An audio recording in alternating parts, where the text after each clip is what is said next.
Olá, meus irmãos, que a paz do Senhor esteja com todos. Estamos aqui para mais uma videoaula da Escola Bíblica Dominical da Igreja Assembleia de Deus, Ministério Belém, na cidade de Pindamonhangaba. A nossa igreja tem um canal no YouTube, AD Belém Pinda EBD. Acesse, se inscreva, dê o seu like, e você terá acesso a outras videoaulas dos demais professores da Escola Bíblica Dominical. Eu sou o professor Ricardo Sobral e estou aqui para ministrar mais uma aula para a sala dos jovens casais. O tema de hoje é o fruto do Espírito no casamento. Para tanto, nós temos um texto em Gálatas 5:22 que diz: mas o fruto do Espírito é o amor, o gozo, a paz, a longanimidade, a benignidade, a bondade, a fé, a mansidão e a temperança. Quando Paulo traz essas virtudes do fruto do Espírito, ele diz no verso 16 que nós não precisamos viver segundo as obras da carne, mas sim guiados pelo Espírito, que nos capacita com seu poder e gera em nós essas virtudes espirituais. Então, não é possível ao ser humano produzir o fruto do Espírito por si só. Não é possível.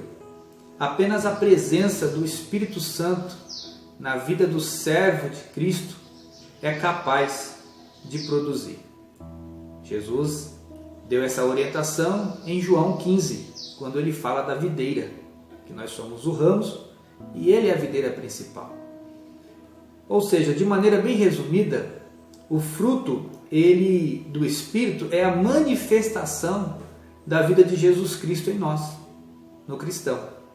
Então eu quero, nesta aula, aplicar essas virtudes, essas qualidades do fruto do Espírito no nosso casamento.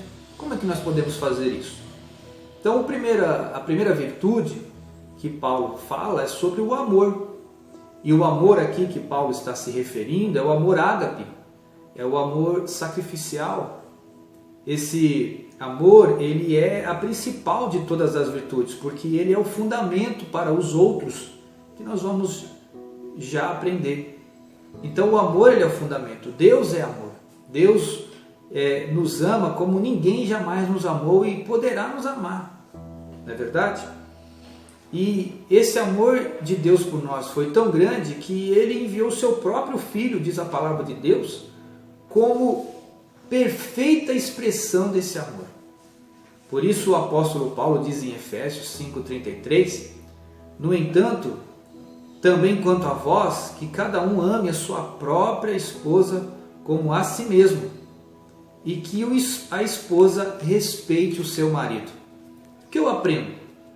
Que o respeito que o marido deseja que a esposa tenha por ele vai ser praticado por ela como forma de amor se ele praticar o amor que Cristo derramou em nós através do Espírito Santo. Então muitas vezes nós queremos que a esposa nos dê o respeito, mas nós não a amamos como Cristo ama a sua igreja. E a mulher também deve fazer o mesmo, demonstrar esse amor no casamento como Cristo ama a igreja, o amor sacrificial. João acrescenta dizendo que nós sabemos que passamos da morte para a vida porque amamos os irmãos. E quem não ama o seu irmão permanece na morte. Então, não basta só expressar por palavras. O verdadeiro amor, ele é expresso através das atitudes. A segunda virtude que o apóstolo Paulo nos deixa e que podemos aplicar no nosso casamento é a alegria ou o gozo. O que é alegria ou gozo? É uma satisfação profunda e permanente sobre aqueles que estão em Cristo.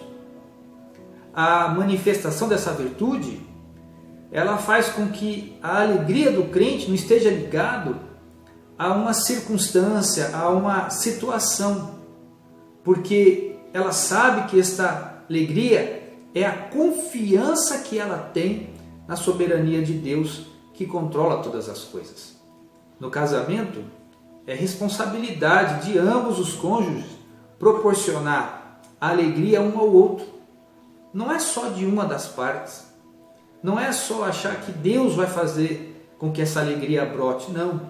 Proporcionar essa satisfação profunda no coração do outro é responsabilidade do casal. Independente da circunstância, independente da situação, não permita que a alegria desapareça no seu casamento. E é bom lembrar que lá em João 2, no casamento em Caná da Galileia, o vinho acabou. O vinho simboliza alegria na Bíblia, ou seja, alguém deixou que a alegria daquele casamento se perdesse e precisou Jesus estar na festa para que a alegria voltasse. Então, fica aí uma dica: se de repente no seu casamento, no seu relacionamento conjugal, a alegria está esfriando, o contentamento um pelo outro está diminuindo, acende a luz amarela, presta atenção, ore um pouco mais, peça a ajuda de Deus para proporcionar uma alegria profunda no seu coração e no coração do seu cônjuge. A terceira virtude do fruto do Espírito é a paz. Isso mesmo, é a virtude da graça de Cristo. João 14, 27 diz assim: deixo-vos a paz, a minha paz vos dou. Não vou lá dou como o mundo dá. Não se turbe o vosso coração e nem se atemorize. Essa virtude do Espírito produz tranquilidade e paz na alma, mesmo em meio a mais severas adversidades e tribulações. Esse fruto, esse gomo do fruto do Espírito, essa virtude, essa qualidade, que é a paz, ela é uma paz tão perfeita que Paulo diz assim: a paz de Deus que excede todo entendimento. Você muitas vezes não vai conseguir compreender o tamanho dessa paz, o tamanho da alegria que essa paz, do conforto que essa paz traz para a nossa alma. E no casamento, essa paz, ela é promovida pela ausência de guerras. Isso mesmo. E quando eu falo ausência de guerras, é que muitos casais não desfrutam dessa paz no lar porque se habituaram a ficar guerreando um com o outro por qualquer motivo. Qualquer motivo é necessário para começar uma guerra. E se você tem o fruto do Espírito, você é morada do Espírito Santo. Então você deve ser um promotor da paz. Você, casal que está me assistindo, seja o promotor da paz no seu lar, no seu casamento. E como é que eu posso ser um promotor da paz? Primeiro, jogue fora as armas. Por que às vezes nós estamos sempre com as armas, os escudos levantados contra aquele que está ao nosso lado? Que primeiro é o nosso irmão, que nós devemos amar como a primeira virtude foi falada, que nós devemos amar o nosso irmão, porque se nós não amamos o nosso irmão, nós continuamos na morte. Então você precisa jogar as armas, você precisa baixar o escudo. Você precisa refrear a sua língua das palavras que machucam, das palavras que humilham, das palavras que diminuem o outro. Quando nós fazemos isso, humildemente, o que nós estamos fazendo é levantando a bandeirinha da paz. A bandeirinha branca e dizendo: olha, eu não quero guerra, eu não quero tumulto dentro deste lar, dentro dessa casa, dentro do nosso casamento. Vamos viver em paz? Então esse é o fruto. A outra virtude é a longanimidade ou a paciência. Essa virtude ela se mantém mesmo diante de constantes provocações. Mesmo que a pessoa seja desafiada injustamente, ela não fica imaginando como é que eu vou revidar essa provocação. Por quê? Porque ela tem a longanimidade. E como é que nós exercemos essa longanimidade no casamento? Não dando créditos para as pequenas provocações negativas que às vezes nós fazemos um para o outro. Às vezes nós começamos a provocar o outro do nada. por questões tão pequenas. E a gente vai devagarzinho fazendo com que o outro vá perdendo a paciência conosco. Então, ele precisa exercer a longanimidade. Agora, você também precisa exercer essa longanimidade, essa paciência, para que o seu casamento, o seu relacionamento conjugal não entre em caos. Por falta de prudência no lar, no falar e nas atitudes, causamos discórdias desnecessárias no matrimônio. E o apóstolo Paulo diz no verso 26 de Gálatas 5 assim, não nos deixemos possuir de vanglória, provocando uns aos outros, tendo inveja uns dos outros. Então não provoque. Se você é uma pessoa que promove a paz, né, a paciência, a longanimidade, olha o que diz o Senhor Jesus no Sermão do Monte. Bem-aventurados misericordiosos, porque alcançarão misericórdia. Amém? A próxima virtude é a benignidade, a amabilidade. Ela está ligada ao encorajamento de um cristão para com o outro. Foi o que Jesus fez conosco. Lá no capítulo 16 de João 33, ele disse assim: essas coisas vos tenho dito para que tenhais paz em mim. No mundo passareis por aflições, mas tende bom ânimo. Eu venci o mundo. Olha Jesus dando o exemplo de como encorajar um ao outro. Essa virtude está ligada à bondade de Deus conosco. Essa virtude, ela está ligada ao Espírito Santo, à palavra de Deus, que a todo momento está nos encorajando, nos animando, para a gente não perder essa afinidade, essa benignidade do Senhor para conosco. E no casamento? Como é que eu exerço como é que eu expresso essa benignidade no meu casamento? Porque eu devo fazer isso diariamente. Eu devo ser uma pessoa benigna, amável, todos os dias. Todos os dias. Nós devemos encorajar o nosso cônjuge a superar os seus desafios, a superar as adversidades da vida. E por que nós devemos encorajá-los? Porque nós podemos dizer para ele assim: olha, você vai vencer isso aí porque eu estou ao seu lado. Eu estou aqui com você. Eu estou junto nessa batalha. Às vezes a batalha ela é pessoal. Nós somos indivíduos, estamos casados, somos uma só carne. Mas às vezes temos batalhas que ela é individual. Então você pode encorajar o seu cônjuge nesta aula, dizendo assim: olha, essa luta que você está vivendo, você vai vencer, porque eu estou junto com você e Cristo está junto conosco. Nós escolhemos e prometemos diante do altar que nós ficaríamos com essa pessoa até o último dia. A próxima virtude é a bondade, que está muito ligada à benignidade. É uma questão de generosidade. A bondade, benignidade, fala de generosidade. É o que Deus manifesta com a humanidade.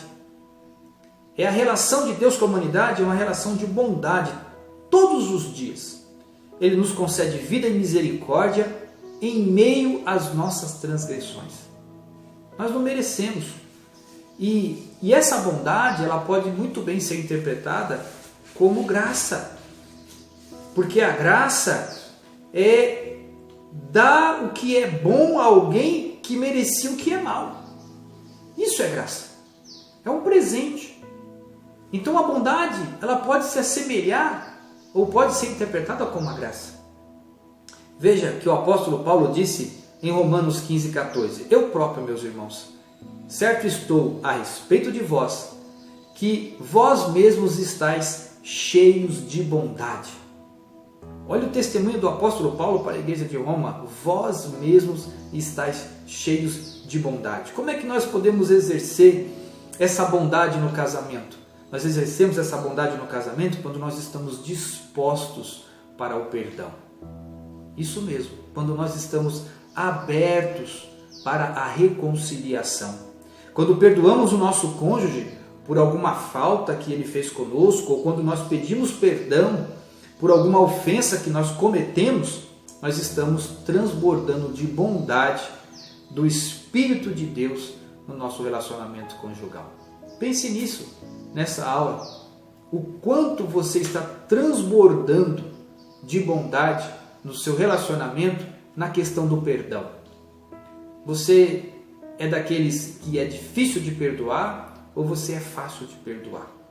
Se você tem dificuldade, então precisa pedir a ajuda do alto, para que Deus amoleça o seu coração e que você se coloque um pouco mais no lugar do outro, para entendê-lo e aprender a perdoar. A próxima virtude do fruto do Espírito é a fidelidade ou a fé.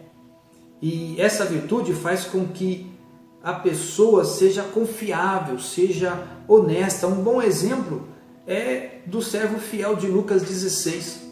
O Senhor disse assim: olha, quem é fiel no mínimo, também é fiel no muito.